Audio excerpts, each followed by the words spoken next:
माओवादी अध्यक्ष प्रचण्डजीलाई खोज्दा उहाँ उपलब्ध हुनु भएन। उहाँ फोन सम्पर्कमा आउन चाहनु भएन र उहाँ एकछिनपछि कार्यक्रममा भाषण गर्दै हुनुहुन्छ। त्योभन्दा अगाडि ज्वरो आएको हुन्छ। भाषण गरिसक्दाखेरि खोज्दाखेरि फेरि ज्वरो आइसकेको हुन्छ। बिहानै खोज्दाखेरि ज्वरो आइराखेको हुन्छ। एकछिनपछि चितवन जान प्लेनमा चढिसकेको हुन्छ। प्लेनबाट ओर्लिँदाखेरि ज्वरो आइसक्यो। फेरि एकछिनपछि खोज्दाखेरि भाषण गरिराख्नु भएको छ, अहिले त फोन दिन मिल्दैन। भाषण गरिसकेपछि फेरि ज्वरो आइसक्यो। माओवादी अध्यक्ष प्रचण्डजीलाई खोज्दा उहाँ उपलब्ध हुनु भएन। उहाँ फोन सम्पर्कमा आउन चाहनु भएन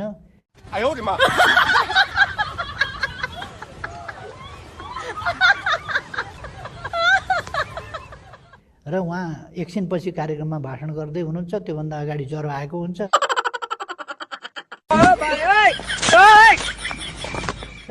भाषण गरिसक्दाखेरि खोज्दाखेरि फेरि ज्वरो आइसकेको हुन्छ।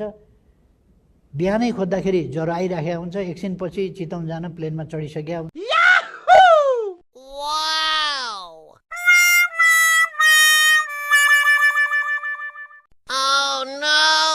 हुन्छ। प्लेनबाट ओर्लिँदाखेरि ज्वरो आइसकेको हुन्छ।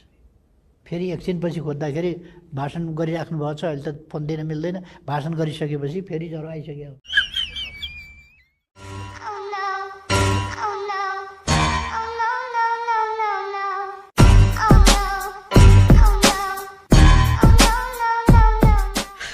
你别笑。